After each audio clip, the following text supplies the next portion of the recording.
Hi everyone, we're starting our next section, which is on exponentials continued and inverses of the exponential function, and as a consequence, logarithms. Alright, so the first thing we're going to take a look at is we're going to get past all the opening problems. Alright, so we're going to get into looking at inverse functions. Now, we're just going to do a quick review of the inverse functions. Now, if you recall, when we did linear functions, okay, and we had to do all the different types of reflections, we looked at the reflections over the x-axis, we looked at reflections over the y-axis, and then the last type of reflection that we had looked at was the reflection over the y equals x line.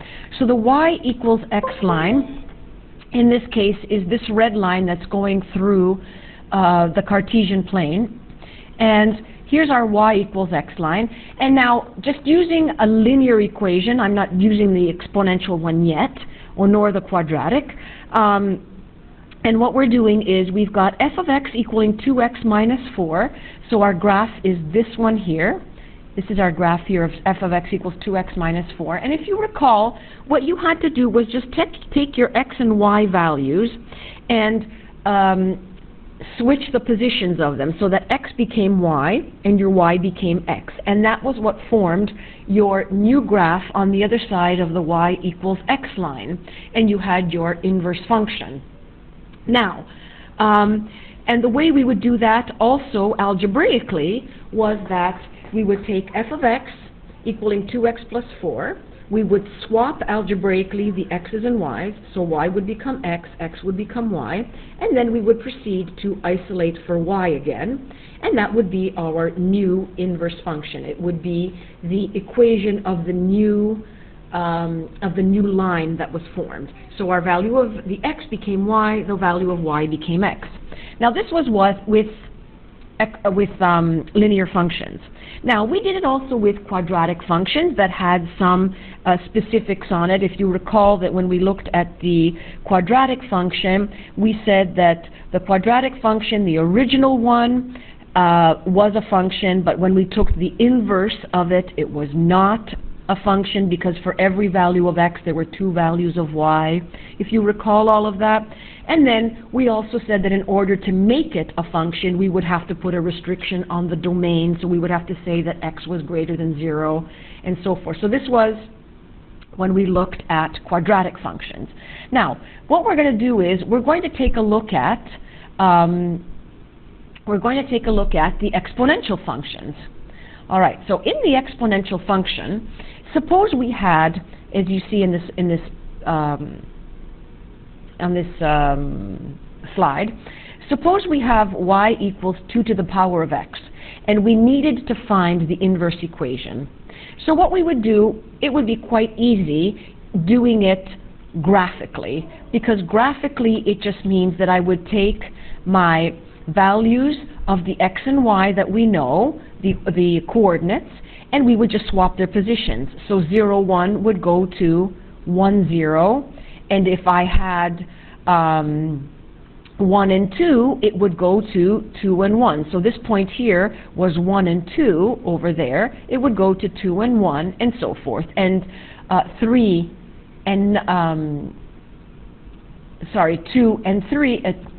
2 and 8 would go to 8 and 2, for example. So this would be 8 and 2, and this would be up here somewhere 2 and 8. All right. And then we would get our graph going, no problem. Now, if we had to do, though, so when you have to do the graph of it, it would be easy to work out. But if I have to do the algebraic portion of it, where I want to find out what the new equation is going to be of the inverse function, then we would have to follow the procedure that we did with our inverse functions. So we would start with y equaling 2 to the power of x, and therefore we would swap our x's and y's, and we'd end up with x equaling 2 to the power of y, and then we would have to isolate for y. The only problem is, then the isolating for y here, we encounter a problem. Our y is found in the power. It's found in the exponent. And how do I bring that value of y down from the exponent in order to be able to isolate for it? All right. So to isolate for a power, what we do is we're going to have to sometimes use logarithms. So what that means is, well, first of all, we need to realize that exponential functions and logarithmic functions are inverses of each other. And what that means is that the logarithmic function is the reflection of the exponential function over the y equals x line. So that y equaling 2x, its inverse, or the inverse function of y equaling 2 to the power of x, is going to be y equals log base 2 of x. If I had y equals 3 to the power of x, the inverse would be y equals log base 3 to the power of x. So that if I had y equals 6 to the power of x, the inverse is y equals log base 6 of x. So that if I had to explain what we're doing, okay, we would have the base a raised to the power of x has to equal b. So if I were moving in a rotation, in a wheel or in a snail kind of motion, it's like saying, going from my exponential form, I'm moving from my exponential form to my logarithmic form. I'm going from exponential forms to logarithmic. And what that means is that I am going from log base a, so some base a, raised to the value of x, or the power of x, is going to equal b. So it's kind of like if I were to take, let's say we had 2 raised to the power of 3 equals 8. So that is written in its exponential form. Now if I wanted to write this exponential form into a logarithmic form, I could swap it around and turn it into a logarithm, so that what it would really mean would be log base 2 of the number 8 has to equal 3. So again, if I were using that little snail motion where I say 2 raised to the power of 3 has to equal 8, that's what gives me the exponential form. So again, if I had, for example, let me take another example such as 3 raised to the power of 4 equals 81. So I know that 3 raised to the power of 4 equals 81. That's my exponential form. And if I were to change that into a logarithmic form, what I would be saying is the logarithm base 3 raised log base 3 of the number 81 has to equal the power 4. And again, if I do that little snail motion, snail motion going like this, okay, if I do that little snail motion, it would be like saying 3 raised to the power of 4 has to equal 81. So I can move from the exponential to the logarithmic form, and vice versa. I could go from the logarithmic to the exponential form.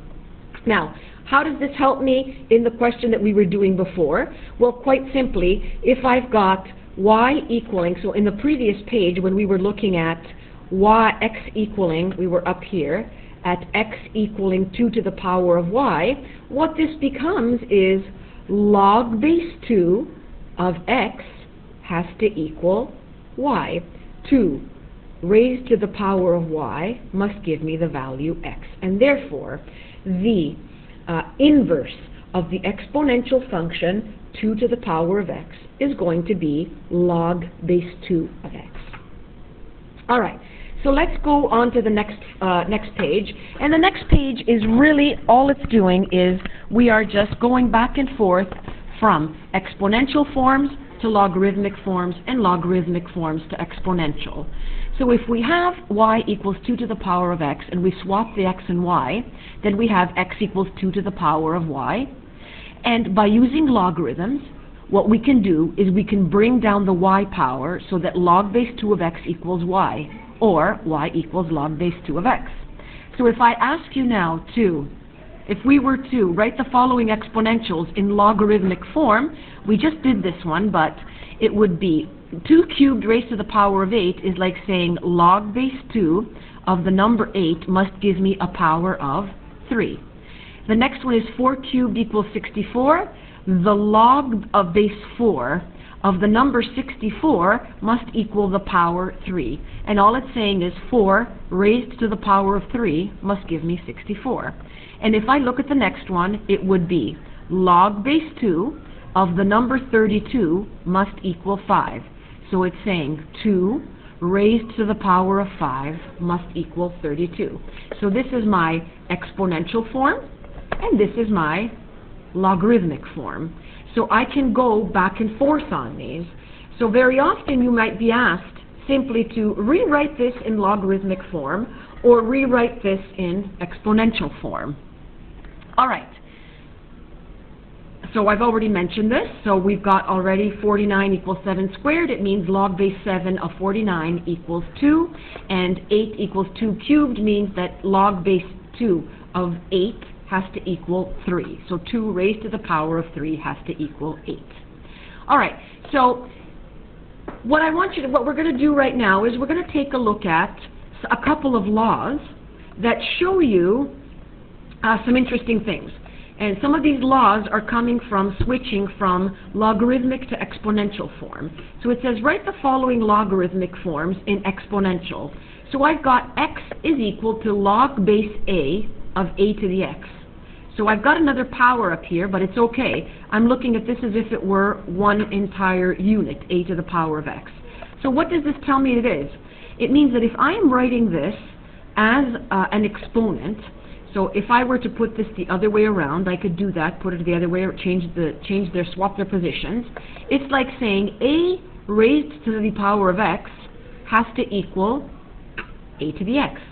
So a to the x equals a to the x. And the interesting thing about that is basically this, that if I have, so what we're looking at is if I have log base 2 of 2 to the 5th, that means that it's going to be 5, my answer. If I have log base 4 of the number 4 raised to the power of 1/2, it's like saying it's equal to 1/2. So what I did was, what I've done is, I've said that 4 raised to the power of 1/2 has to equal 4 to the 1/2. So we know that anytime I've got log base 4, or log base a of a raised to a power of x, my answer is just going to be that x. So when I have log base 2 of 2 to the 6th, my answer is 6. If I have log base b, or log base 3 of 3 to the b, or to the 7th, my answer would be 7. If I have log base x of x to the 3rd power, my answer would be 3. Okay, so that is one law. So when I have log base a of a to the x, my answer is just going to be x. That's my first law that I need to be aware of. Okay?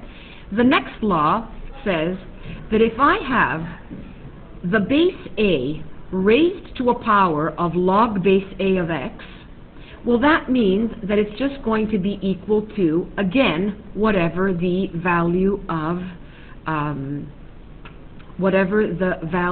the x is. So again, it's like me saying, if I put this in the correct order, again, if I do this again as I did in the previous question, I say a log base a of x equals x. So I'm saying a raised to the power of x. So I'm taking log base a of x has to equal log base a of x. So if I have 5, let's do 5 log base, 5 raised to the power of log base 5 to the 12th, that equals 12. So what is it that I've done exactly? I've said log base 5 of 12, log base 5 of 12 has to equal log base 5 of 12. so that my answer would just be whatever the value of x is. So when I have x equaling a raised to the power of log base a of x, my answer is just going to be this value of x in the power. So it'll just be equal to x. So if I had 12 log base 12 of 3, my answer is just going to be equal to 3. All right, let's take a look at some other rules. So we've already taken a look at the first rule, which is the snail rule. So if I have 2, or if I've got 3 raised to the power of 4 equals 81, my first rule then says log base 3 of 81 has to equal 4, and that's the first rule we just looked at. That's number 1.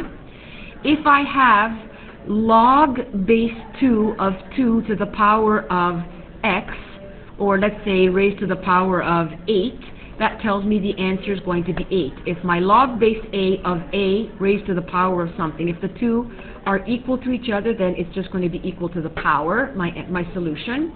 And if I have the third one is if I have a raised to the power of log base a of x, well again, my answer is just going to be whatever the value of x is. So I could have 2 raised to the power of, so I could have 2 raised to the power of log base 2 of 3, and my answer would be equal to 3. The final one is the fourth one that I haven't shown you yet, but that's probably the easiest one of all. If I've got log base 5 of 5 equaling 1, take a look at this if we place it back into the exponential form. I'm saying 5 raised to the power of 1 has to equal 5. So if I have a raised to the power of 1, it equals a. So my answer of log base a of a is always equal to 1, because my power is always 1 in all of these cases. So if I have log base 4 of 4, the answer has to be 4 raised to the power of what gives me 4, and that would have to be 1.